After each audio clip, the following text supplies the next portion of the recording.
Boa noite, pessoal. Estamos aqui mais uma vez no canal do ISCM para o bate-papo da ISCM. Então, vai logo chegando aqui, vai se sentindo em casa realmente, né? Todos aqui já estamos aqui.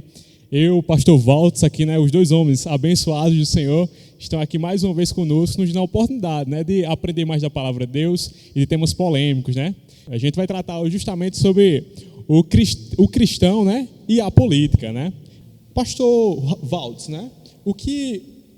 Qual o propósito, né? Qual o propósito de um cristão e qual o propósito de um político, né? Antes que a gente possa adentrar de fato entre o político e o cristão, acho que é interessante a gente definir quais são esses agentes e qual o propósito dele, né?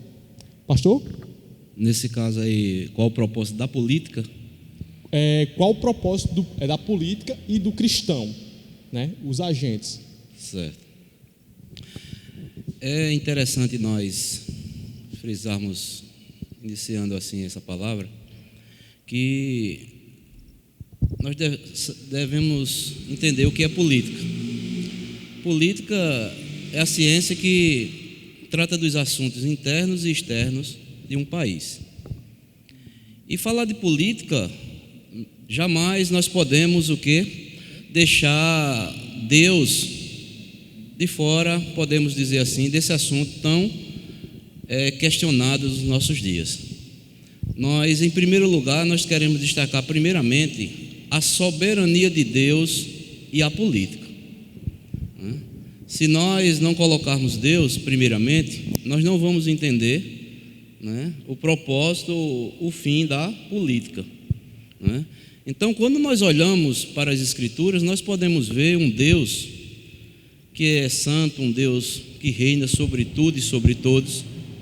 É um Deus que é divino, não há nada que aconteça sem a sua permissão, toda autoridade é constituída por Deus, e nós podemos ver que mesmo esse Deus tão poderoso, que governa tudo de forma sábia, este Deus, ele, em meio à sociedade, ele instituiu algumas entidades pelas quais nós podemos crer. Quero citar apenas algumas. Por exemplo, ele instituiu o Estado, a família, a cultura, colégios, né, e tantas outras. E Deus, dentro da sua soberania, ele conferiu também soberanias a essas entidades, né? Sendo elas soberanas no seu agir, mas acima de tudo, nós temos que entender que mesmo Deus atribuindo suas soberanias a essas entidades no meio da sociedade, a soberania de Deus é que predomina sobre todas elas. Nós podemos ver que toda entidade, ela tem sua soberania própria. O Estado, né? A igreja, família, né? Mas, olhando num prisma assim divino, a soberania sobre todas essas entidades é a de Deus. Então, olhando primeiramente desta forma, que Deus é soberano sobre tudo e sobre todos, até sobre a política, nós podemos entender que Deus permitiu a política. E há um texto que nós, até no último bate-papo, foi levantado também aqui, foi citado na pena de morte. Quando nós lemos lá em Romanos, capítulo 13, né, mostra que o apóstolo Paulo define que Deus foi quem instituiu todas as autoridades que nós convivemos com elas, né? É tanto que ele vai falar: a quem tributos devemos obedecer, e tantas outras coisas.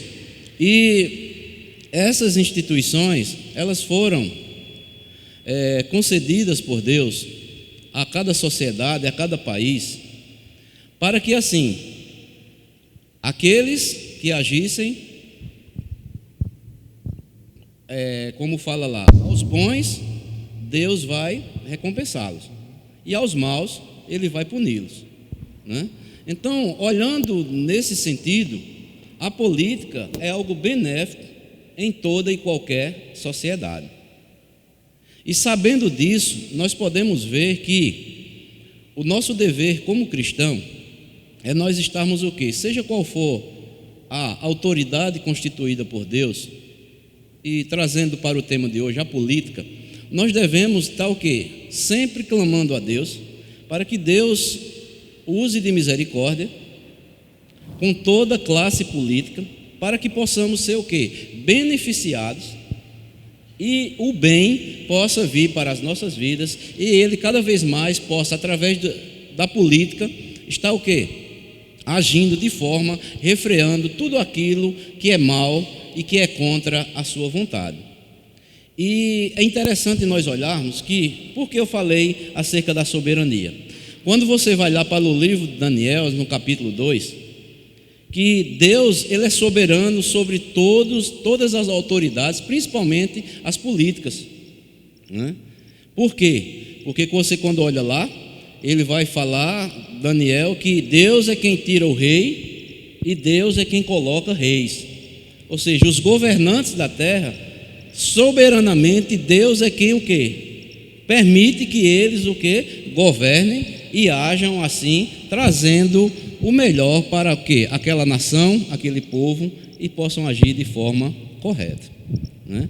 Então, a política tem esse benefício de trazer o bem, administrar, trazer as necessidades de uma nação, né? E por isso que a Bíblia diz que feliz a nação cujo Deus é o Senhor.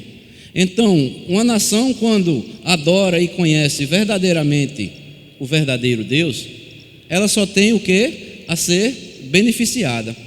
Mas também a nação, quando ela não busca a Deus, mas de todas as formas, Deus ainda soberanamente, ele governa sobre tudo e sobre todos. Eu vejo que a política é algo importante em meio a uma sociedade, e nós não podemos deixar Deus de fora nesse sentido. Soberanamente, Deus reina sobre todo o reino político, porque ele é Senhor de tudo e de todos. Qual o propósito, né, seu ponto de vista também, quanto ao propósito da política e o cristão em nossas vidas, né? Muito bem. Em relação à política, primeiramente falando, o propósito dela, ela basicamente é gerir os interesses da população. O próprio nome política, né, vem da palavra polis, grego, que tinha justamente essa conotação, ou seja, eram os interesses públicos da cidade que eram tratados pelas pessoas, daí onde vem a palavra política. Então, muitas vezes a gente tem uma visão distorcida da política, sempre vendo-a no sentido negativo. E é fato que a gente vê vários exemplos de pessoas que utilizam indevidamente a política, sobretudo para interesses próprios. Contudo, a arte dela em si, que é a arte de administrar, é a arte de gerir, a gente vai ver que no cerne dela não existe essa questão tão negativa assim. Infelizmente, são os homens que fazem dessa maneira. Então, o propósito em si da política, da boa política, é justamente esse: tratar dos interesses, no caso do interesse da população. É interessante porque quando você vai ver, até mesmo na história, né, os grandes filósofos, Aristóteles, Platão, eles tinham uma visão política, cada um dentro do seu espectro, mas havia uma visão em relação a eles. E não só isso, a gente atravessa a história da igreja, o próprio Agostinho também tinha posições relacionadas à política, então ela está sempre presente na história da humanidade, quer aceitemos ou não. Quando a gente trabalha essa questão do cristão em si, a gente tem que trabalhar com aquele princípio que Paulo ele colocou em 1 Coríntios 10:31. Quer comais, quer bebais, ou façais qualquer outra coisa, fazei tudo para a glória de Deus. Então, o propósito principal, o propósito primeiro do cristão é glorificar a Deus. E uma vez que esse propósito, ele abrange todos os aspectos da nossa vida, até porque não há diferença entre um aspecto e outro, isso vai envolver também a própria participação política do cristão, quer seja ele nas suas escolhas, quer seja ele nas suas opiniões, quer seja como um agente político. Então, ele pode levar, dentro desses dois caminhos, como agente político, ou seja, como representante propriamente dito, ou como pessoas que fazem parte de todo o sistema político, ele pode lidar com esse assunto dentro desse princípio, ou seja, de glorificar a Deus. Isso, na verdade, faz parte, né, da nossa cosmovisão cristã. Tudo na nossa vida, ela tem que ter como propósito glorificar a Deus. Logo, a nossa participação política, quer como representante, quer como representado, também tem que ter esse mesmo propósito. Então, existem caminhos, maneiras, através das quais a gente consegue alcançar esse objetivo. Então, lá na frente a gente vai detalhar um pouco mais, é apenas para dar essa visão mais geral. É interessante só que, falando agora, eu estava lembrando, né? A política ela sempre está dentro de um âmbito muito amplo, né? O próprio Deus se utilizou dela durante diversos momentos da própria história, no próprio nascimento de Cristo, né? Deus utilizou fins políticos para isso, né? Então, é algo bem amplo, né? Que a gente vê que está totalmente envolto ao cristão, né? Mas, perfeito. Então, para a gente não baixar o nível e sim, simplesmente aumentar, vamos a uma pergunta aqui bem direta, né? O cristão, ele pode, de fato, ser um político, ele pode tomar posições políticas, né? Assumir cargos. Como é que a gente deve ver isso, principalmente em meio à nossa sociedade, né? No qual a gente olha para esses rapaz, negócio de crente é negócio de político, crente não pode se envolver em política não, que está errado, né? Então, em uma ótica bíblica, né? Em quem eu poderia me basar e a partir de que momento uma pessoa poderia estaria apta, sim ou não, para assumir um ofício de um político, né? Um cristão? Pastor Rubens. Muito bem.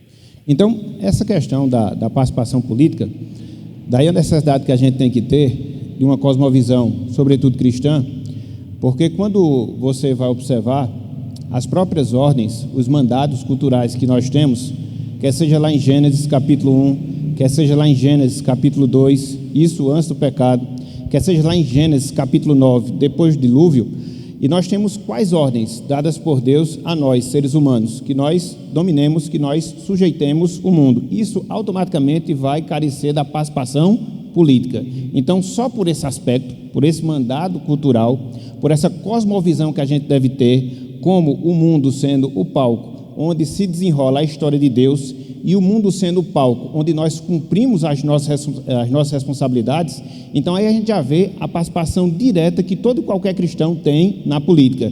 Foi por isso que nós fizemos a distinção, seja o cristão como um agente político, e aí o representante propriamente dito, seja o cristão como componente do sistema político que a gente tem, até porque todos nós, numa dada idade, numa certa idade, a gente já tem os nossos direitos políticos, então a gente já pode votar. Na medida que isso acontece, a gente já está participando da política, mesmo querendo ou não, mesmo aceitando ou não. Então, um cristão, ele tem essa dupla responsabilidade. Todos nós, no sentido do privilégio de escolhermos os nossos representantes, e alguns, aqueles que se sentem vocacionados e preparados, no sentido do exercício do cargo público. Então, enquanto cristão, a gente não perde esse privilégio. Enquanto cristão, a gente tem que fazer uso desse direito, até porque a nossa conduta cristã, ela vai ter também que ser refletida em todas as áreas da nossa vida, sobretudo em relação à política. Infelizmente, quando a gente fala da política hoje, a gente tem essa visão distorcida sempre da política como algo negativo, como algo corrupto e como algo que não deve fazer parte da vida de um cristão. Ora, se nós tivermos uma concepção da questão do pecado, ele atingiu todas as áreas da nossa vida. Então, quer seja a política, quer seja as nossas profissões, então, por isso, a gente não pode se eximir dessa responsabilidade. Não, muito pelo contrário. A gente tem que agir dentro da ética cristã, seguindo os valores de Cristo, para que assim, até nesse aspecto, a gente possa estar fazendo a diferença dentro da sociedade. Agora tem um ponto aí que geralmente muitas igrejas, né, eu ouço muitas pessoas falarem isso, né? Eles até se fundamentam bem, né? Não sei se bem, né? Mas se fundamentam lá naquele texto de 1 João 5,19, né? Eles geralmente adotam um posicionamento dizendo assim, não, a gente não foi feito para aqui, né? A própria Bíblia fala lá que o mundo já é maligno, então a gente não deve se envolver, nosso reino não é aqui. Adotam textos como lá o de Pedro, né, que diz que nós somos forasteiros por esse mundo aqui, e acaba querendo se eximir, né, dessa participação, né? Essas pessoas que adotam tal posicionamento, elas estão certas, pastor? Eu acredito que não. Essa é uma visão muito curta que a gente deve ter em relação à vida. É fato que nós somos peregrinos, na verdade estamos de passagem você falou, o próprio apóstolo Pedro, ele pensava dessa forma, mas isso não nos tira da responsabilidade que nós temos enquanto pessoas e integrantes dentro de uma sociedade. Então, uma coisa não vai excluir a outra.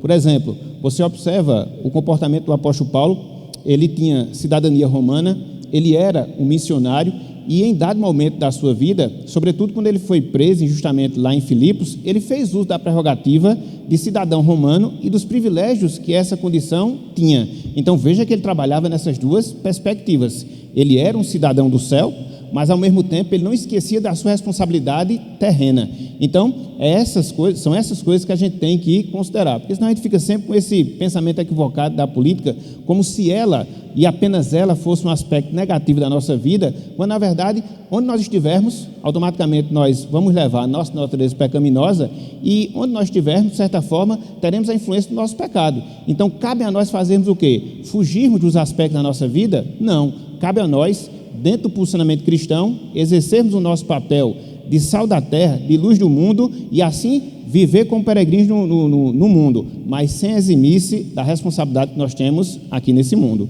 Então, quando a gente vê lá o texto de João, que você citou, nós não fazemos parte do mundo. Em que sentido? No sentido do sistema de valores do mundo, corrompidos, mergulhados no pecado. Não, nós somos sal, nós somos luz. Então, aonde nós formos, temos que salgar, aonde nós formos, temos que brilhar. Então, nesse sentido, o campo político vai ser mais uma janela onde essa oportunidade ela vai ser verificada. Perfeito. Só interagindo aqui com o pessoal, acho que o posicionamento foi muito bem aí, né? Já bem explicado, né? Só para a gente interagir com o pessoal aqui nas redes sociais, momentos aqui, né? Matheus Cavalcante está fazendo assim: levando em consideração o peso do cargo de ser político, uma mulher cristã, pode ser? Isso é cena para daqui a pouco, viu, Matheus? Está se antecipando aí, mas a gente vai tratar isso também. Né? Um outro irmão aqui, irmão Demóstenes, né? O pastor Demóstenes, ele colocou assim: no tempo de hoje, um pastor pode ser um político. Está se antecipando também, todo mundo quer saber isso, né? O nosso irmão Raimundo, né, coloca que em todo mundo, em tudo no mundo tem política. Qualquer papel na igreja é política. É bem importante isso aqui, a gente vê isso na própria gestão da igreja, né? Há aspectos políticos, né? Mas o nosso irmão Demóstenes acabou acertando a próxima pergunta, né? E para a gente não perder muito tempo, pessoal, a gente vai tocar para frente aqui, né? O irmão Demóstenes perguntou se no tempo de hoje um pastor pode ser político. Um pastor pode ser político e pastorear uma igreja, né? Eu tinha colocado aqui só um pastor pode ser político, né? Como a gente viu o cristão em si, em seu âmbito mais abrangente, né? Agora a gente restringe lá para o pastoreado, né? Um pastor, a gente tem isso em todo canto, na própria bancada evangélica lá, que tem em Brasília, tem muito disso, né? De ter vários ditos pastores, né? Pastores lá, que assumiram o cargo público. Pastor Valdes, uma perspectiva bíblica quanto a isso, isso é correto, isso é coerente? Essa pergunta do pastor Demóstenes, né? Nesse caso, sobre que se o pastor pode exercer ou ser um político, isso aí é uma questão de vocação. Quando nós olhamos para as Escrituras, já é um cargo muito elevado você pastorear uma igreja, né? O apóstolo Paulo diz que quem almeja o episcopado, excelente obra almeja, né? Então eu vejo, meu posicionamento, eu sou contra, né, um pastor exercer cargos políticos. Por quê? Primeiramente, é uma questão de vocação. Nem todo cristão está apto para governar, né? E não é o cargo pastoral que vai fazer com que eu venha exercer um cargo político. Eu vejo que temos que saber dividir, dentro da ética cristã, temos que saber dividir a função do Estado e a função da igreja. E eu vejo que o pastor, quando ele é vocacionado para pastorear a igreja, o rebanho de Deus, ele tem que priorizar a igreja, as ovelhas do Senhor Jesus Cristo. E essa mesma pergunta, eu lembrando, né, quero trazer aqui as palavras, a saudosa memória do pastor Armando. Até eu creio que o pastor Rubens participou nessa aula também, né? Nós estávamos estudando sobre a ética cristã. E surgiu essa pergunta na classe. O professor era o pastor Armando. Pastor Armando, um pastor, ele pode exercer cargo político? Ele contou uma experiência interessante, a própria vida dele, ele respondeu com a própria experiência cristã, pastoral dele. Ele conta que na sua primeira missão, quando ele foi para o estado do Paraná, eu não lembro a cidade pela qual ele foi residir e foi exercer lá a sua função missionária. Ele exercia um cargo lá num cartório, trabalhava lá num cartório e fazia seu trabalho missionário. E certa feita chegou a época política e o prefeito da cidade, como o pastor Armando era bem quisto, fazia amizade com todas as pessoas, ele era bastante amigo de todas as pessoas, o pastor da cidade vem fazer uma proposta para ele. E que proposta foi essa? Pastor Armando, eu vim aqui conversar com o senhor é uma pessoa estimada, todos conhecem o senhor é muito bem quisto, né? A maioria das pessoas da cidade lhe conhece. Eu tenho uma proposta para fazer para o senhor. Eu vim convidar o senhor para o senhor se candidatar a prefeito da cidade. E o pastor Armando disse, tudo bem, eu posso até me candidatar a prefeito, mas também eu tenho uma proposta para fazer para você. Ele disse, qual é, pastor? Se você aceitar, eu aceito também me candidatar a ser prefeito. Ele disse, vamos fazer o seguinte, eu me candidato a prefeito e você vem pastorear a igreja. Ele disse, eu não sei nem para onde vai, como é pastorear uma igreja. Então você respondeu minha pergunta. Eu não sei nem para onde vai, o que é, eu não sei nem o que é política. Como é que eu vou me candidatar apenas por ser um pastor? Então, eu aprendi e eu vejo, meu posicionamento hoje, eu quero falar pastor. Entenda bem, pastor. Aquele que sabe e tem convicção que foi vocacionado por Deus para pastorear o rebanho de Deus. Porque há muitos que têm títulos de pastores, né? Acham que é pouca coisa você ser pastor de igrejas e ainda querem exercer outras funções à parte do seu pastorado, né? Eu vejo que um pastor ele tem que se dedicar ao pastorado de forma integral.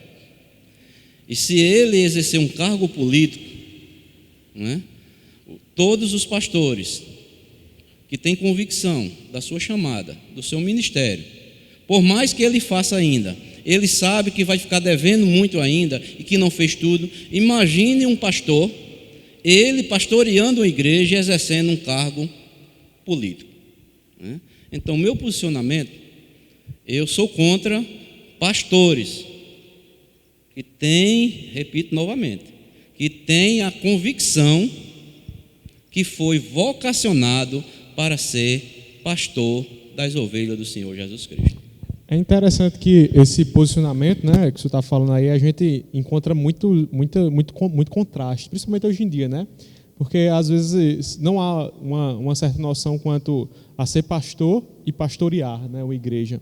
Então acho que é até interessante o que a nossa irmã Amanda Costa, ela pergunta, né? Porque ela pergunta sobre um exemplo bíblico, né? Se existe algum exemplo bíblico na Bíblia, né, do que um pastor pode ou não ser um político, né?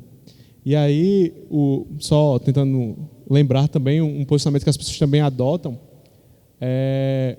de que um pastor ele pode ter mais de uma função, né? E aí geralmente citam o próprio texto lá de Coríntios, né, da carta de Coríntios, onde Paulo fala que ele trabalhou, né?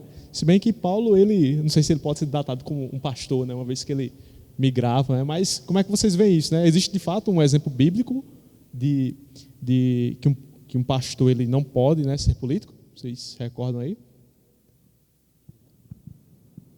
Pode ficar à vontade aí. Bem, exemplo bíblico nós não temos, né? Agora, o que é que a gente pode ver na história? Nós vemos na história que determinadas pessoas, elas eram chamadas, na verdade, exerciam, né, a função ministerial, e me veio à mente aqui a lembrança de Abraham Kuyper. Ele foi o teólogo, um grande teólogo, na verdade, o pai da ortodoxia. Ele pertencia ao quadro da Igreja Reformada da Holanda e exerceu seu ministério, pelo menos até aos 62, 63 anos de idade. Inclusive, na própria cidade de Amsterdã, na Holanda, ele pastoreava a maior igreja, não só da cidade, mas também do país. E aí, num dado momento da sua vida, ele sentiu chamado para ter uma atuação política. Então, o que foi que ele fez? Ele se licenciou do pastorado, se candidatou ao parlamento da Holanda, foi eleito e se tornou depois o primeiro-ministro da Holanda. E é interessante porque quando a gente vai ver a história de Abraham Kuyper, ele vai se destacar não só por ser um grande teólogo. Depois vocês podem procurar na internet, por esse nome, vocês vão ver a grande obra que ele deixou, o grande legado. Mas no campo político, além de não se corromper, né, porque às vezes você sempre associa o fato de você participar da política e se corromper. E aí eu tenho exemplos claros de pessoas que se envolveram e não se corromperam. Então, Abraham Kuyper, ele foi responsável por fazer uma grande reestruturação social lá na Holanda. Inclusive, ele fez alguns ajustes nas leis trabalhistas que fizeram com que a Holanda ela se desenvolvesse muito sob o ponto de vista trabalhista. Então, ele foi com toda certeza usado por Deus nesse sentido. Agora, para que ele atuasse na política, ele teve que se licenciar do cargo. Então, um exemplo prático que a gente encontra. E me vem à mente também, um outro exemplo aqui, ele não era pastor, mas ele aspirava muito pelo pastorado. Wilberforce, ele foi um grande parlamentar na Inglaterra, 100 anos antes de Abraham Kuyper. E ele foi muito utilizado por Deus para mudar a lei da escravatura. Até porque a Inglaterra, ela dominava o mercado da escravatura ali na região da África e na região das Índias, e ele foi utilizado por Deus para trabalhar juntamente com o parlamento e assim haver essa mudança. E é interessante porque ele era muito influenciado por John Newton, ele era muito influenciado por John Wesley, e ele queria exercer o cargo pastoral. E o próprio Newton disse a ele que ele, estando no parlamento, a sua voz seria a voz profética para mudar as desigualdades sociais, sobretudo a injustiça da escravatura. Então é bem interessante a gente ver esses papéis de cristãos que tiveram um posicionamento relevante na sociedade, e isso desfaz essa crítica que muitas vezes as pessoas têm, que todo político tem que ser corrupto e que se o cristão entrar na política ele vai se corromper, ou seja, a não ser que ele não seja convertido. Mas exemplo nós temos na história de pessoas que fizeram a sua participação, uma boa participação, e deixaram a sua contribuição, o seu legado para as gerações seguintes. Então, exemplo bíblico não, temos exemplo histórico, mas não houve aí uma associação do ministério pastoral com o cargo político, até porque eles são incompatíveis. Aí houve a escolha entre um dos dois e assim eles seguiram. Perfeito. Pastor Walter, você quer complementar? Uma observação bem feita que o pastor Rubens fez, né? Então, ele teve que o quê? Deixar o cargo pastoral. A pergunta que foi feita é que se um pastor, né, ele pode, ao mesmo tempo, ser político, exercer um cargo político e continuar pastoreando. Eu sou contra, nesse sentido. Não tem nenhum exemplo bíblico. Quando você olha, né, a questão, você até citou de Paulo, né, questão de necessidade ali, período de transição da igreja, o apóstolo dos gentios, realmente, ele teve um momento que teve que fazer tendas. Mas quando ele recomenda a igreja de Corinto, que era a igreja que achava que o apóstolo Paulo era um mercenário, ele manda, ou melhor, ele escreve e diz que digno é o obreiro do seu salário, e ele deve o quê? Exercer, a igreja deve respeitar aquele que está ali à frente do rebanho. Então vejam só, que coisa interessante. Uma coisa, amados irmãos, é você ser um teólogo. Outra coisa é você ser um pastor. Eu entendo que pastorado é você estar dia a dia com a ovelha. Não estou sendo contra os teólogos, né? É muito bom termos muitos livros escritos por muitos teólogos. Outra coisa é você vivenciar a prática pastoral diariamente, sabendo as necessidades das suas ovelhas, estar em contato, chorando com elas, se alegrando com elas, é outra coisa. Ministério pastoral é isto, né? Então, se eu sou vocacionado para ser pastor de ovelhas, pastor. Agora, se eu sou chamado para ser um mestre, é outra coisa. Eu posso ser um mestre, eu entendo assim, e posso ao mesmo tempo não ser vocacionado para pastorear. Perfeito. E aí eu acho que, eu não sei, né? Acho que talvez, tentando jogar um contraponto aqui, né, agora, eu me lembro da pessoa de Daniel, a gente já fez até menção dele, né? Daniel, acho que no capítulo 2, né, no final do capítulo 2, ele ascende a uma posição de liderança política, né, dentro da Babilônia, ali naquele momento lá, com Nabucodonosor. E quando ele ascende, ele também era profeta, né? Então, eu não sei se seria um ponto contra, não sei como a gente deve ver isso. Pastor Rubens? Bem, esse exemplo que foi citado é interessante. Na verdade, se a gente for olhar o ensino da Bíblia, você vai encontrar vários servos do Senhor que desempenharam funções políticas administrativas, né? A gente pode ver o exemplo de José do Egito, né, e destacar esse fato. A gente pode observar o exemplo de Esdras, de Neemias, também eles exerceram um cargo político. E aí você chega no período de Daniel, que também era um cargo político, né? E aí você vai observar, mas ele era profeta, como você destacou aí. Sim, mas quando você vai observar a função profética, sobretudo no Antigo Testamento, ela tinha um propósito específico. Qual era o propósito específico? Era revelar a vontade do Senhor. Tanto é que essa revelação de vontade não só era acerca do propósito de Deus, mas acerca de acontecimentos futuros que porventura se dariam. Então ele não estava diretamente envolvido numa função pastoral que diz respeito ao cuidado que você deve ter com o rebanho, ou seja, com a igreja. Isso aí então estaria mais uma tarefa atribuída para um sacerdote, né? Exatamente. O sacerdote, né, ele tinha essa função e na essência do seu cargo, ele teria essa dedicação exclusiva. Inclusive, se você for observar as prescrições que nós encontramos lá no Antigo Testamento, os sacerdotes, eles tinham o seu cargo e eles exerciam o seu cargo por um tempo determinado. Uma vez que eles não exercessem mais, ele voltava à sua vida no sentido de não mais ser sacerdote, mas também não teria a mesma participação de um israelita comum, porque ele era consagrado totalmente a Deus. E o próprio rei, né, uma vez que existia a monarquia no Antigo Testamento, ele exercia a sua função até sua morte, e aí ele prestava o seu serviço ao longo do tempo do seu reinado. Então, a questão do profeta, essa função ela é distinta do pastoreado propriamente dito, muito embora hoje todo pastor ele tem que ser um profeta, mas não no caráter que nós temos no Antigo Testamento. Isso é alguém que falava a verdade de Deus, isso é alguém que profetizava fatos relacionados à vontade do Senhor. Aí a gente não vê como o envolvimento direto no pastoreio de rebanhos. Perfeito, perfeito. Então fica bem claro aí. Para a gente avançar um pouco agora, né? A gente vai meio para aqui o nosso segundo momento aqui, né?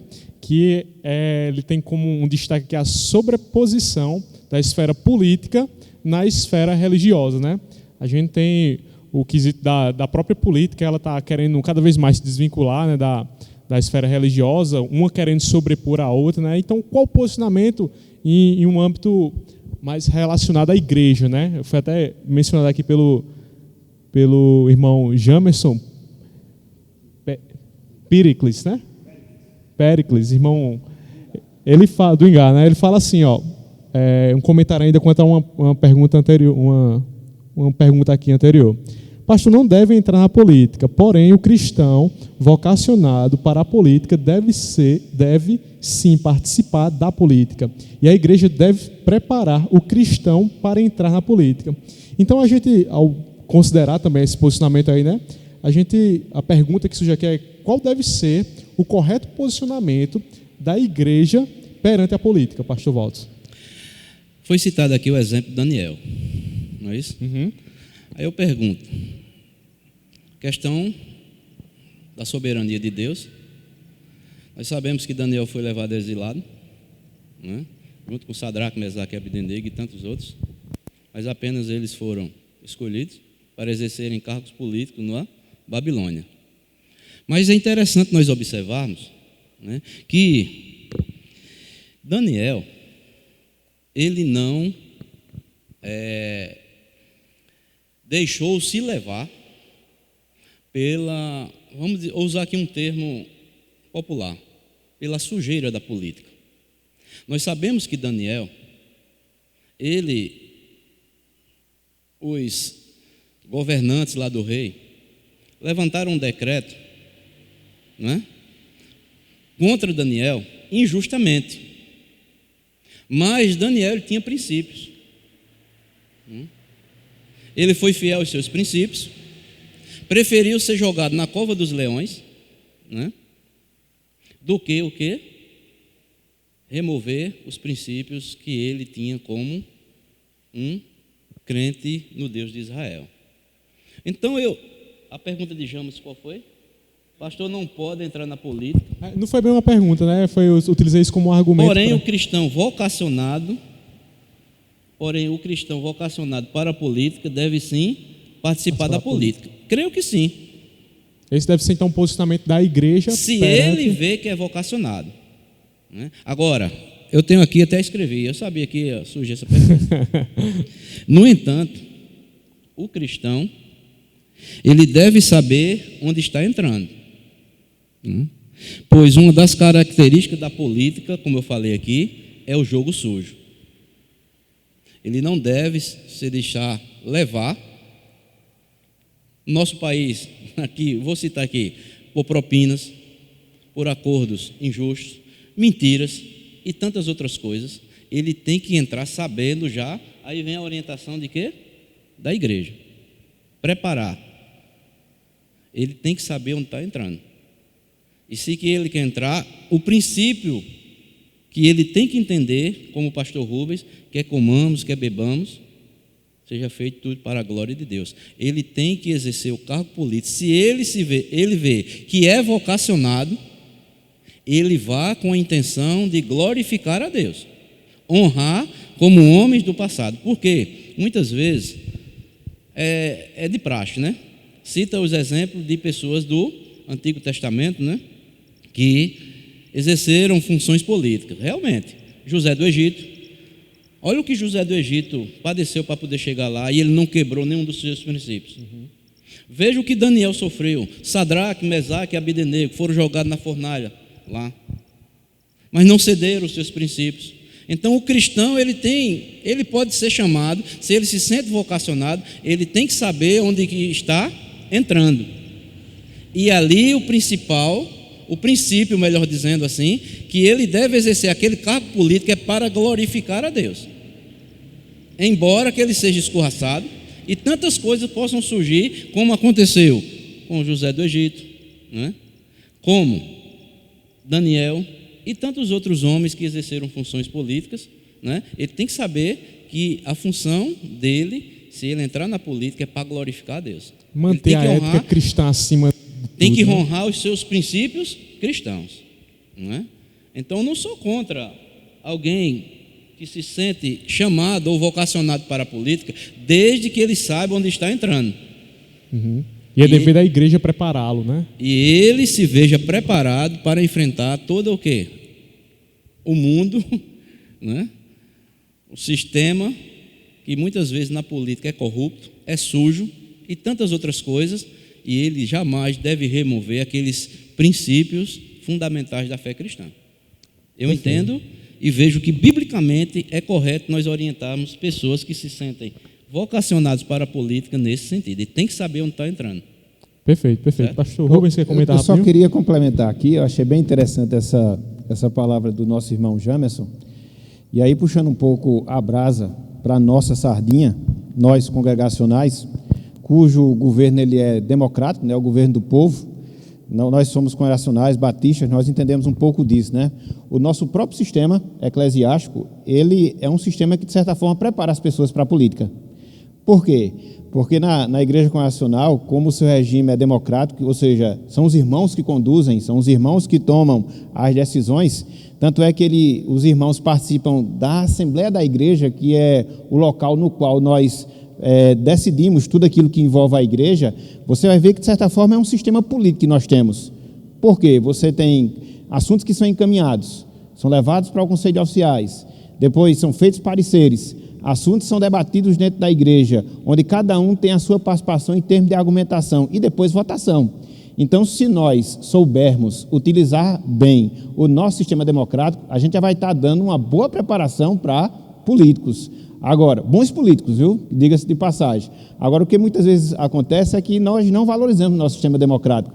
Geralmente a gente conversa com os membros, não vou lá para a Assembleia de Membros não, porque lá já vem tudo organizado e a gente não tem participação, quando na verdade tem, a depender da pessoa que está à frente, é claro.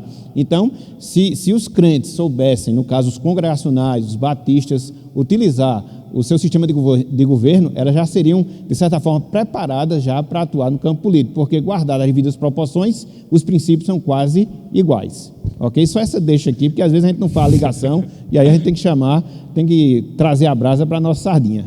Tem que participar da Assembleia. Mas perfeito, né? Bem polêmico aqui também esse próximo. Ele é uma pergunta, né, de qual a gente é recorrentemente confrontado com isso, o povo cristão, né, as pessoas cristãs, seja em universidade, né, em ambientes, né, de participação de muitas pessoas, a gente sempre é questionado quanto a um problema, né, que se dizem que é um problema, né, no quesito de que a implantação da ética cristã, ela tende a ir contra a laicidade do Estado, né? Como é que a gente pode se posicionar quanto a isso? As pessoas dizem que eu, por ser cristão e querer viver meus princípios e disseminá-los, né, eu vou estar indo de contra a laicidade do Estado, né? Então, isso é verdade, né? Isso é correto, a gente deve também querer fazer isso, né? Pastor Rubens? Isso é muito importante, principalmente por causa do debate que nós vivemos, sobretudo nesses últimos 10, 15 anos, justamente por causa da confusão que se faz entre Estado laico, que por definição significa um Estado ou um país que não tem uma religião oficial. Nós vivemos num país onde podemos dizer que ele é laico, porque apesar de nós termos uma boa proporção da população seguir uma determinada religião, nós, no caso evangélicos, sermos uma minoria em relação a eles, mas nós não temos, né, uma religião oficial no nosso país. Isso ficou bem marcante, sobretudo na Constituição da década de 50, onde fez essa separação, entendeu? E deixou o Estado laico. Então, a gente tem que entender o que é ser laico e o que é ser laicista. Ou seja, quando você advoga esse princípio, você quer excluir toda e qualquer manifestação religiosa. Então, infelizmente, é o debate que se trava. Não, o Estado é laico. O Estado é laico. Sim, ele não tem uma religião oficial, mas ele não é laicista. Ou seja, ele não persegue as religiões e toda e qualquer pessoa que professa um credo, uma religião, ela pode se manifestar. Quer sejam aqueles que são romanistas, quer sejam aqueles que são evangélicos, quer sejam aqueles que professam as religiões afrodescendentes e assim por diante. Então, somos laicos, mas nós não somos laicistas. Então, é bom fazer essa distinção. A gente até teve, acho que faz uns 5 anos aproximadamente, uma intenção, eu aqui não estou me recordando de uma determinada autoridade querendo tirar a expressão na nossa moeda, Deus seja louvado, porque, segundo a acusação ali, é como se nós estivéssemos praticando uma determinada religião. Não, porque nós fazemos parte de um país onde ele tem uma boa proporção católica romana, uma segunda boa proporção de evangélicos, então, de certa forma, se respeita essa religião e são pontos de vista de religiões que marcam a nação. Então, a gente não pode distinguir isso de maneira nenhuma. Então, precisa fazer a distinção.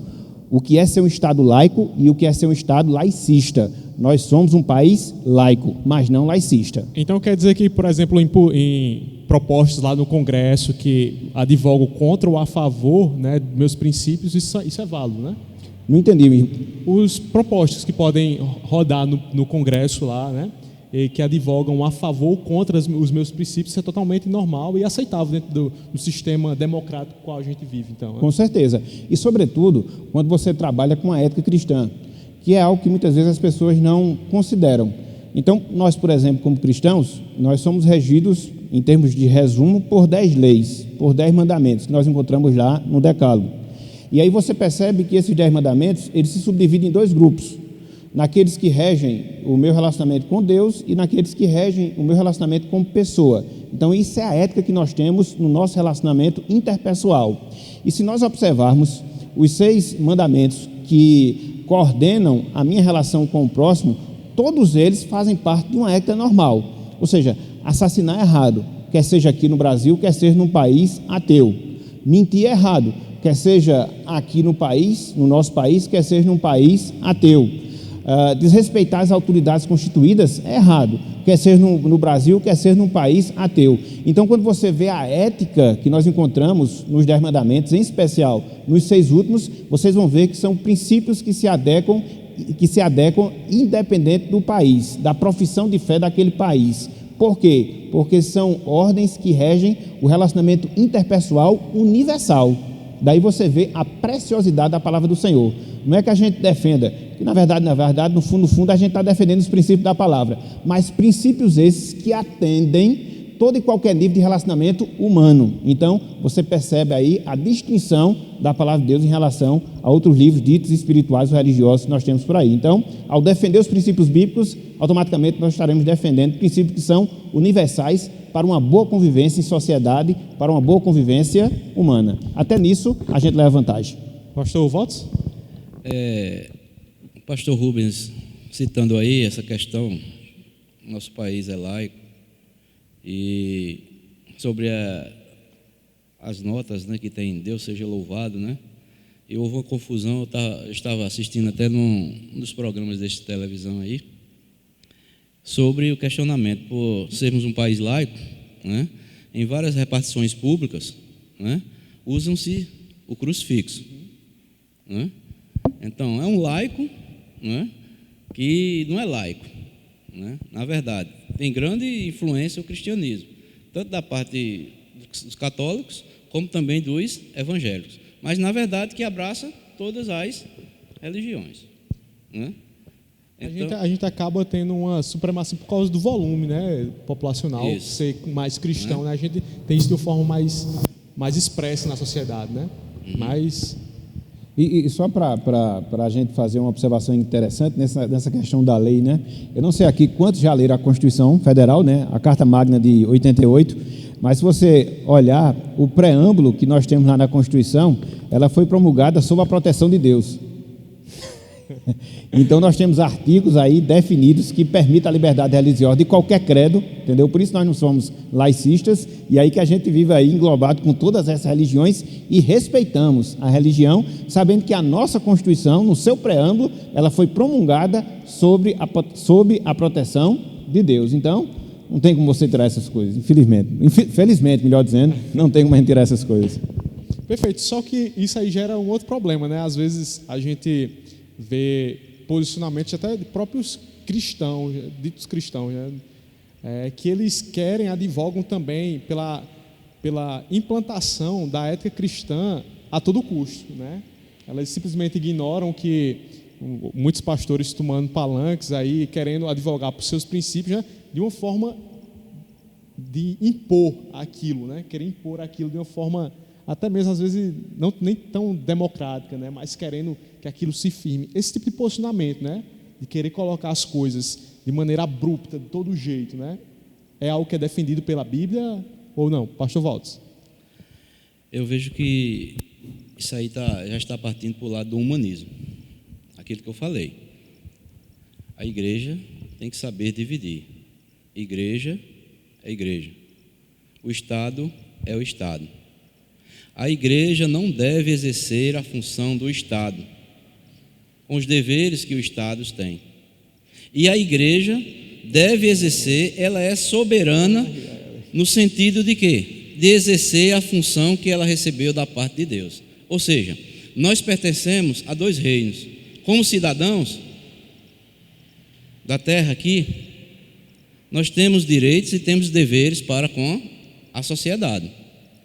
Como cristãos do reino dos céus, nós temos também deveres e temos o quê? Também privilégios desse reino dos céus. Agora, uma coisa interessante: se Deus permitiu nos tirar do mundo, nos libertar do pecado, da corrupção, mas também Deus nos deixou no mundo. Para quê? Para exercermos o quê? E fazermos a diferença. Como é que eu vou usar um púlpito, vou induzir uma igreja, forçar uma igreja a fazer aquilo? Né? Então eu vejo que o púlpito não é palanque, E o pastor tem que saber dividir. Política é totalmente com o Estado. Você é um cristão? Se levante, faça suas críticas lá fora. A igreja não vem influenciar ninguém, não vem fazer campanha na igreja. É outra coisa também que a gente podemos ver nos últimos dias. Pessoas usando o palanque, né? Induzindo até pessoas para votarem. Eu vejo isso um erro grave. Você tem que orar a Deus, você tem que saber quem são os candidatos. Primeiramente, buscar orientação divina, saber quais são as propostas, e aí você votar, e você, principalmente um pastor, ele tem que saber, né? E tem que usar de sabedoria nesse sentido. O senhor votou em quem, pastor? Não, eu votei, Deus sabe em quem eu votei, né? Porque senão vai criar partidos dentro da igreja. Né? Então são coisas que você tem que saber dividir, né? Que a igreja, ela deve exercer sua função profética, missionária, e o Estado, ela exerce o seu Estado. A igreja não vai querer fazer a função do Estado e vice-versa. Temos que saber dividir. É bem interessante, bem nessa linha que o senhor está falando aí, né? O pastor Jean Bittencourt, lá do Pará, ele colocou assim, né? Política é a arte de governar, de cuidar dos interesses em comum do povo.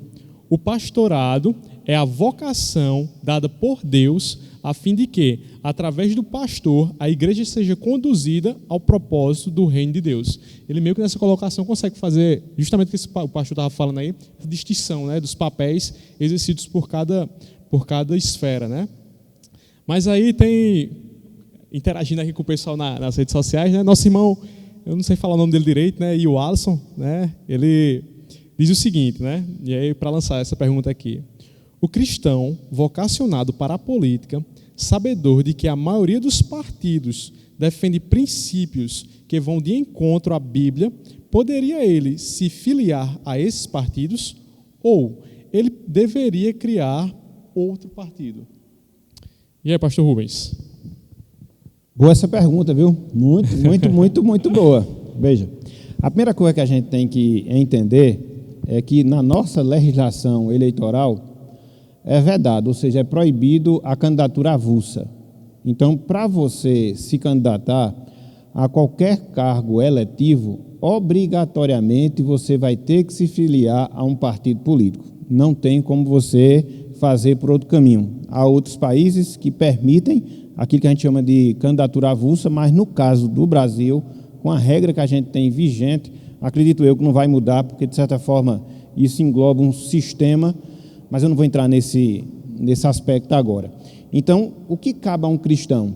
Uma vez que ele se sente vocacionado, uma vez que ele tem uma determinada preparação para exercer uma função pública, cabe a esse cristão analisar aquilo que a gente chama de plataforma partidária, vendo os princípios que são defendidos através dos partidos e ver onde é que ele pode se encaixar num determinado partido onde os princípios eles não venham ser tão conflitantes com os princípios da palavra. Ele vai encontrar esse partido ideal? Acredito que não. Aí fica, né, a sugestão. Então ele deve criar um outro partido. Aí você já tem um outro problema no Brasil, quando você vê a questão da legislação eleitoral. É muito difícil você criar um partido, porque existem algumas recomendações e algumas obrigações que quase que tornam impossível você fazer isso, uma vez que você tem uma determinada proposta que venha a ser mais coerente com os princípios do Evangelho. Você pode até abrir, como muitos abrem, mas movido por estímulos escusos. Isso aí não é o propósito cristão. Então fica difícil de você abrir um partido que ele seja genuinamente cristão, porque uma vez que ele vai ser composto, e muito provavelmente ele vai ser composto por todo tipo de pessoa, inclusive descrente, então fica difícil você ter essa questão do pensamento único. Então é muito mais fácil a gente se encaixar dentro da realidade brasileira num partido onde ele possa ser mais coerente com os princípios cristãos, poder nos desenvolver nesse partido e assim poder galgar aquilo que a gente deseja em termos de vocação política. Que na verdade, esse pensamento ele está no cerne do conservadorismo. A gente nem falou muito disso aqui agora, que seria também um outro aspecto que nós teríamos que trabalhar, porque muitas vezes a gente age de maneira muito revolucionária, né? A gente sempre quer partir do zero, inventar a roda. E quando a gente se diz conservador, e no país tem muita gente hoje que se diz conservador, mas não sabe nem para onde vai. Então, o princípio do conservadorismo é a reforma que nós temos das instituições. Então, não dá para você aqui criar um partido novo que vai ser imune à corrupção, não. O que você tem que fazer é trabalhar com o que nós já temos e tentar ajustar os mesmos.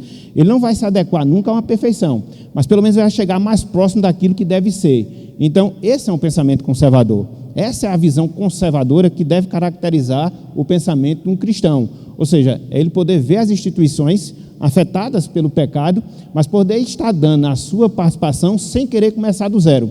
Porque, via de regra, quando você quer começar do zero, você vai gerar um problema maior. Então, não dá para a gente limitar essa questão, e tudo aquilo que o homem se envolve, ele vai levar consigo o seu pecado e os seus problemas. Então, é muito mais fácil a gente procurar ajustar, adequar, melhorar as nossas instituições, porque essa é uma perspectiva conservadora. Eu até indico aqui um autor muito bom, inclusive ele morreu agora há pouco, conservador. Ele, na verdade, é o pai do conservadorismo moderno, Scruton. Depois vocês procuram no Google e vocês vão aprender muita coisa acerca do que seja ser um conservador verdadeiramente. Não são os conservadores que a gente tem hoje, onde muita gente se intitula conservador, mas não sabe nem o que é isso. Então, é bom a gente ter essa visão, pelo menos pensar dessa forma. Ok? Pastor Walter, você quer requerer? Vou dar 1 minutinho, se for agora, porque a gente está quase fechando aqui. É aquilo que eu falei anteriormente, né? O cristão tem que saber onde é que está entrando. Ele, para chegar à política lá, um cargo político, ele vai ter que se filiar a algum partido. E esse partido vai fazer alianças com outros partidos. Então, é aquela coisa, glorifica a Deus? Eu vou glorificar a Deus? Então, são coisas, questão de consciência, e você parar, analisar e saber onde está entrando, ou que pensa, se é bom, se lhe edifica, ou se vai trazer glórias ao nome de Deus. Perfeito, perfeito. Para a gente tentar fechar aqui, para a gente se caminhar para o final, pessoal, vamos tentar tratar uma pergunta aqui. Eu sei que está vindo muitas perguntas quanto à direita, esquerda, qual é o certo, qual é o errado, devo me aproximar de qual filosofia, qual eu devo defender, né? Mas a gente vai ver aqui na medida do possível isso aí, porque a gente vai estourar o nosso tempo aqui, né? E como a gente é democrático aqui, né? O primeiro que chegou é o primeiro que a gente vai responder, né? Então teve uma pergunta aqui que já estava em pauta e também foi levantada lá no início, que é a seguinte: como analisar a participação política de mulheres exercendo posições de autoridade? A Bíblia advoga a respeito disso de uma forma favorável ou contra? Débora, a juíza, né? Eu jogo logo aqui. Ela poderia servir de exemplo, de fundamento para que mulheres elas adotassem tal posicionamento? E o homem, ele deveria obedecer a essa tal autoridade, né? Pastor Waltz? Você citou aí Débora, né? Foi a primeira mulher a exercer um cargo político, né? Ela julgou Israel, está lá no livro do Juízes, né? Temos o exemplo também, embora era rainha, foi Esther, e Deus, pela sua providência, sua soberania, né, chegou a casar com o rei Assuero, né, e livrou quem? O povo judeu de uma matança. Política, né? Política, tramada por quem? Por Amã, não é isso? Então, são coisas que nós podemos ver. Eu entendo que não vejo nenhum problema, biblicamente. O exemplo bíblico que nós podemos trazer, principalmente, é o de Débora. Não há problema algum uma mulher exercer cargo político, né? Agora, entendo e me posiciono contrário à mulher exercer cargo de autoridade eclesiástica na igreja, presbítero, pastor, pastora, né? Ou diaconisa ou qualquer outra função no sentido de autoridade eclesiástica na igreja. Perfeito. E aí, pastor Rubens, o que é que o senhor acha com relação a isso aí? O senhor se submeteria a uma autoridade feminina de forma... Essa pergunta é bem interessante e ela é bem crucial, não é? O que eu talvez vou falar possa chocar algumas pessoas, mas eu vou emitir aqui meu pensamento, ninguém é obrigado a aceitá-lo, até porque, como democrata que eu sou, a gente tem que respeitar sempre os divergentes, e isso faz parte da democracia. Até me veio aqui um pensamento de um grande homem do passado, mas deixa para lá, depois a gente fala isso aqui. Veja bem, a gente encontra na Bíblia 3 instituições, que nós chamamos de instituições basilares. Qual é a primeira instituição? É a família. Qual a segunda instituição? A igreja. Qual é a terceira instituição? A sociedade. E aí, voltando para o livro de Gênesis, o que é que nós vamos encontrar? Primeiramente, na formação da família. Deus chamou ao homem para que ele pudesse exercer o papel de liderança, ser o cabeça do lar. A gente vai para a igreja, quer ser no contexto do Antigo Testamento, quer ser no contexto do Novo Testamento. Mais uma vez você vai ver o quê? A participação masculina na direção por ordem de Deus. E aí você faz aquele silogismo, né? A premissa e depois chega à conclusão. Então, se você vê que na família a liderança, a autoridade deve ser exercida por um homem, se você vai ver que na igreja a liderança ela obrigatoriamente tem que ser exercida por homem, qual é a conclusão que você chega? Agora, a gente tem no nosso país, né, leis que permitem, né, a questão do exercício de autoridade por parte da mulher, não só em relação à política, mas em outras funções que a gente observa, não só no poder executivo, no poder judiciário, também no poder executivo, legislativo e judiciário. Então, nas 3 esferas de poder. E aí você vê a abertura da lei. Então, cabe fazer o quê? Nós respeitarmos, agora sabendo que como princípio bíblico não é válido. Aí eu aplico aquele mesmo princípio que a gente viu em relação à pena de morte, né? A Bíblia dá base, mas você vive num país que não permite, então você se sujeita à lei. Então, eu uso esse mesmo princípio. Agora, se a gente for olhar à luz da Bíblia, a gente vai ver que não corresponde, entendeu? E só para colocar mais pimenta aí na discussão, é interessante nós estudarmos a história de John Knox, né? Ele foi um dos pais do puritanismo e havia muita discussão entre ele e a Maria Sanguinária, a Maria Tutor, né? E dentre várias coisas que eles debatiam e que ele não se sujeitava, era a questão do fato dela ser rainha, de exercer uma posição... Estão perguntando ali e ser presidenta. Vale o mesmo princípio, vale o mesmo princípio, entendeu?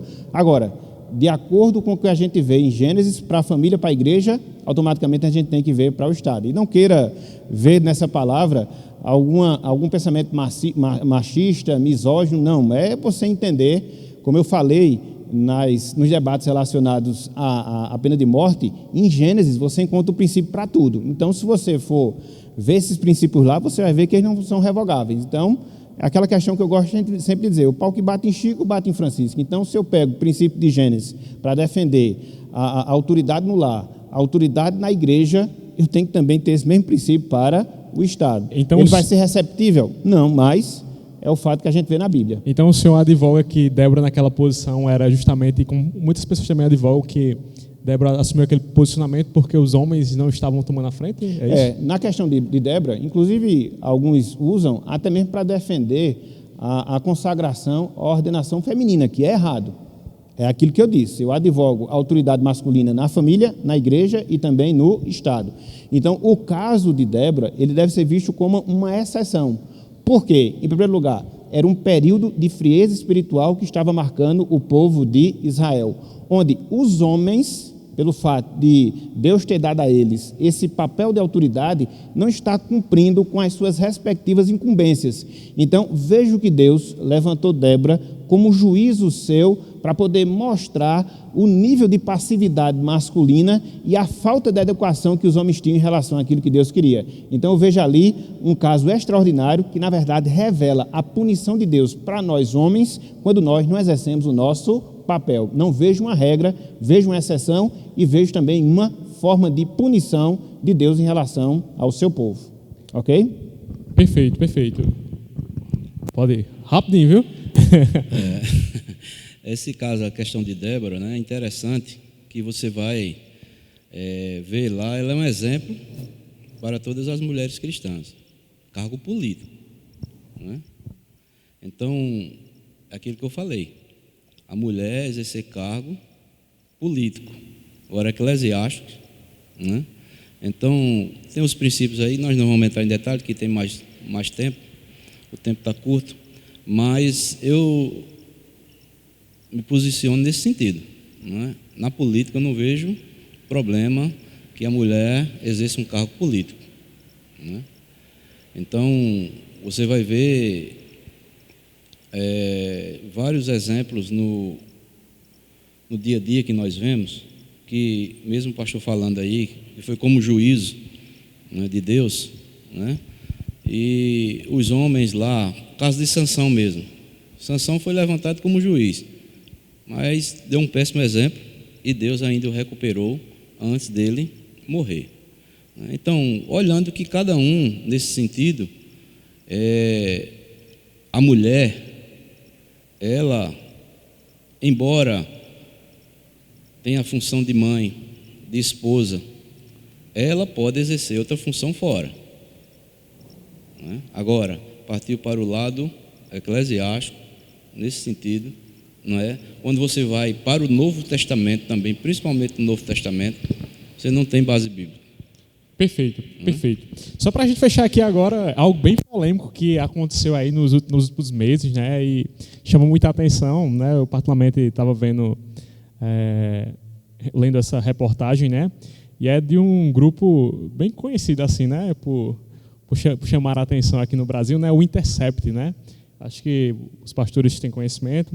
Eles publicaram uma reportagem criticando, né? Fazendo uma crítica muito forte quanto a os cristãos os cristãos conservadores, né, mais adeptos aos pensamentos de Calvino, né, e eles compararam, né, fizeram uma comparação bem interessante quanto a o posicionamento que a gente está escalando hoje, né, como a gente está adentrando na política, né, e eles fizeram um contraste quanto aos pentecostais, né, que já chegam, eles se pronunciam abertamente, né, e eles disseram que nós, né, porque eu me incluo nesse, adentramos na política de maneira sorrateira e estamos conquistando, de fato, campo, né, dentro do país, né? E eles afirmam que a gente está bem voltado para a parte mais filosófica, né, da educação, né? E aí chama também a atenção, eles fizeram até uma citação bem interessante, que nesse próprio governo agora, né, o governo Bolsonaro, no início do ano teve a troca lá do coordenador da CAPES, né? Que tinha entrado o senhor Benedito Guimarães Aguiar Neto, né? E ele foi ferrenhamente acusado, né? Assim, foi hostilizado, né? Pelo Intercept, né? Por eles adotarem um pensamento criacionista, né? E querer implantar todos os seus princípios, né? E aí ele assumiu a CAPES sobre esses desconfortos, né? E aí o Intercept disse que a gente está de fato nos lançando e entrando de forma súbita, né? Assim na educação. E eu queria saber dos pastores, né? Vocês acham realmente que a gente está conseguindo agora esse maior destaque, né? Porque se for, pode ser uma coisa boa que eles podem estar falando da gente, né? Será que nós de fato, vocês com uma visão assim mais ampla, vocês acham que o cristão, né, de pensamento mais conservador, né, ele de fato está conseguindo se manifestar de uma forma mais relevante na política e na sociedade de uma maneira geral? Pastor Waltz? Sobre isso aí, né, Deus permite que cristão chegue à política, eu creio. Agora, aquilo que eu falei, você tem que ir para glorificar a Deus, se você tem convicção disso. Agora, não queira que, pela sua força, não confie apenas na política, para que uma situação ou outra possa ser mudada, ou princípios possam ser mudados. Porque nós vemos na história, vemos o exemplo, José do Egito, mudou alguma coisa no Egito? Ele foi exemplo, Daniel foi exemplo, exerceu seu cargo com fidelidade, Sadraque, Mesaque e Abednego exerceram suas funções com fidelidade. Mudou alguma coisa na Babilônia? Mudou no Egito? Não mudou.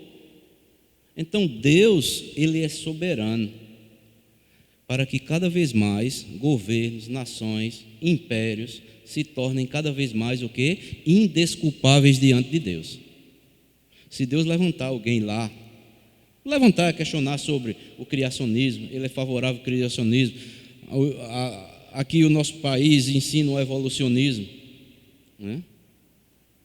Ele tem todo o dever de falar. Agora saiba que o quê? Ele não confie tão somente na política. Se ele for confiar tão somente na política, ele não está glorificando a Deus. Então, se não houver mudança, Deus cumpriu o seu propósito? Não, cumpriu. Porque saibamos de uma coisa: todas essas autoridades constituídas por Deus, Deus na sua soberania, Ele está permitindo eles governarem. Deus pode levantar pessoas, como nós vemos vários exemplos na Bíblia, para falar as verdades de Deus e os princípios de Deus. Mesmo que eles não mudem, Deus um dia pedirão contas a ele. Deus vai julgá-los. Então eu creio nesse sentido, que o propósito de um cristão ir para a política, ele pode ir falar e não pode haver mudança. E ao mesmo tempo pode o quê? Haver massa. Crendo na soberania de Deus. Porque foi um dos grandes erros dos reis de Israel também, foi confiarem também, sabem o quê? Só na política. Fizeram aliança com outros povos, e nós vemos que muitas vezes Deus trouxe o quê? Juízo sobre o próprio povo de Deus. Então, se eu sou um cristão e vou confiando apenas na política, só porque eu sou um político, na intenção de querer mudar ou fazer isso, aquilo, e não confiando na soberania de Deus, que Deus possa trabalhar nos corações, mudar os corações, eu não estou glorificando a Deus. Eu estou colocando a minha força no braço do homem, né? Então, mesmo assim, Deus está sendo glorificado. Todos um dia saberão que Ele é Senhor, né? Até Jesus Cristo mesmo reconhecer a autoridade. Jesus foi julgado justamente ou injustamente? Injustamente. Mas quando você vai lá para Atos, diz que Deus um dia iria pedir conta daqueles que julgaram o justo injustamente. Então são coisas que Deus permite, mas um dia, mesmo que hajam dentro de um princípio errado, contrário ao de Deus, Deus um dia ele trará juízo, todas aquelas coisas que eles ouviram, que eles aprenderam da parte de Deus e não mudaram pela dureza dos seus corações, e Deus há de julgá-los. Perfeito, perfeito. Pastor Rubens, e aí, qual é o seu posicionamento quanto a isso também, né? A gente está conseguindo, de fato, também desbravar o Brasil aí, estamos alavancando e disseminando a cultura cristã, ou é só estatística isso mesmo? Eu vou tentar responder essa pergunta aqui, vai ser um pouco longa, e aí me perdoe se eu for prolixo demais. Só para contextualizar, né? A história da participação cristã evangélica no Brasil, ela tem uma peculiaridade. Porque o que é que nós vemos ao longo da história? Principalmente pelos primeiros missionários. O único missionário que teve uma participação mais ativa, ou, na verdade, uma relação mais ativa com o poder, foi Calley. Até porque ele tem influência muito grande junto à coroa. Até então, o Brasil ainda era uma monarquia. E aí, o que é que nós observamos? Alguns direitos civis que ele conseguiu junto ao imperador, Pedro II, quer seja a regularização do casamento cristão para crentes evangélicos, que até então a Igreja Romana não aceitava, quer seja o sepultamento em cemitérios comuns. Isso não existia, entendeu? Então, a influência de Calley junto à coroa, sobretudo ao imperador, permitiu esse grande privilégio que às vezes a gente nem sabe, né? E congregacional tem muito disso, ele esquece um pouco da sua história e às vezes não atenta para os registros bonitos que nós temos ao longo da nossa existência. Então, é uma característica peculiar essa participação cristã na política no Brasil, justamente por causa disso. Nós tivemos uma influência muito grande dos missionários que vieram, estrangeiros, e para que se evitasse qualquer tipo de associação, religião política, eles se envolveram especificamente no trabalho de pregar o Evangelho. É por isso que a gente está vendo essa mudança há 30 anos para cá. E houve um marco interessante, como eu falei, na Constituição da década de 70, quando o país deixou de ter uma religião oficial, e a partir da Constituição de 88, a gente vai vendo gradativamente uma participação maciça evangélica. Agora, quando eu falo evangélico, eu estou colocando aqui todo mundo. Eu não estou dizendo que todo mundo que se diz evangélico, que é político, que de fato eles são. A gente sabe pelo testemunho de alguns que muitas vezes eles fazem parte do grupo apenas para cooptar o voto daquelas pessoas ali, daquele gueto ali. Então, a gente não pode negar essa progressão, né, no crescimento político dos evangélicos no nosso país. Então, o primeiro ponto, né, que você falou em relação ao artigo aí da revista. A segunda coisa, né, é claro que a gente tem que discordar e quando eu vou discordar de alguma coisa, geralmente eu discordo de quem está falando, né? E aí quando você vai ver quem comanda essa revista, né? Para quem não sabe, é aquele americano Glenn Greenwald, que fez aquele processo de ficar instalando escutas ilegais, e a gente viu isso, né? Então é uma pessoa que é dada, as próprias práticas dela já são corruptas por natureza, então ela não tem muita autoridade para falar. Mas vamos lá, esquecendo esse detalhe, entendeu? Vamos entrar no cerne da questão propriamente dito, né? Um cristão ele não pode se eximir da responsabilidade. Uma vez que ele está vendo essa oportunidade, de estar colocando os seus princípios, a sua ética, o seu valor, isso não é nocivo.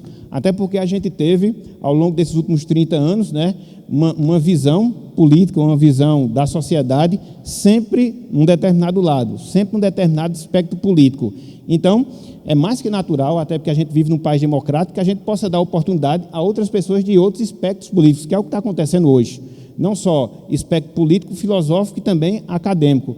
Então, quando você vê hoje, o caso específico que você citou, né, de uma pessoa cristã que está comandando uma determinada ala importante na educação, e onde ele defende determinado princípio, que é o princípio, não é nem do criacionismo, é do design inteligente, que aqui é outra discussão que cabe, porque muitas vezes as pessoas pensam que é a mesma coisa. Não. Uma coisa é você crer no criacionismo, outra é você crer no design inteligente. Elas estão associadas? Estão, mas é preciso fazer uma diferença. Então, não há nada de errado você colocar mais essa teoria, sob o ponto de vista acadêmico, da forma através da qual o mundo foi criado. Até porque quando você vai ver a nossa biografia, sobretudo nos livros de ciência e também no livro de biologia, você tende a ter apenas um pensamento da evolução, da evolução, da evolução. E a gente sabe que, cientificamente falando, não só há esse pensamento, há o design inteligente. Então, por que não diversificar a educação? Por que não colocar outros pontos de vista? Até porque é função da academia poder ver tudo aquilo que é colocado. Então, infelizmente, esse pensamento de esquerda que caracterizou o nosso país nos últimos anos, ele tende a ter sempre o pensamento único. Eles falam muito em diversidade, em diversificação, mas apenas quando atende os interesses dele. Quando não existe não, é pensamento único e por aí vai. Então, não há problema nenhum. Um cristão, com as suas ideias, com a sua ética, poder dar sua contribuição ao seu país. Desde que ele não comprometa os seus princípios, isso é válido, isso é que é democracia. Porque você teve, durante o período da história brasileira, esses últimos 30 anos, só um lado da questão, só um espectro político. Por que não agora diversificar? Então, isso faz parte da democracia. Perfeito, perfeito. Então, a gente vai fechar o nosso hall de perguntas aqui, elaborados por a gente, né? Então, Deus abençoe vocês, foi um prazer. E até a próxima quinta-feira, aqui no canal da SCM. Eu não sei se meu amigo Felipe está acompanhando. Se tiver, um salve aí para você, Felipe. Deus abençoe.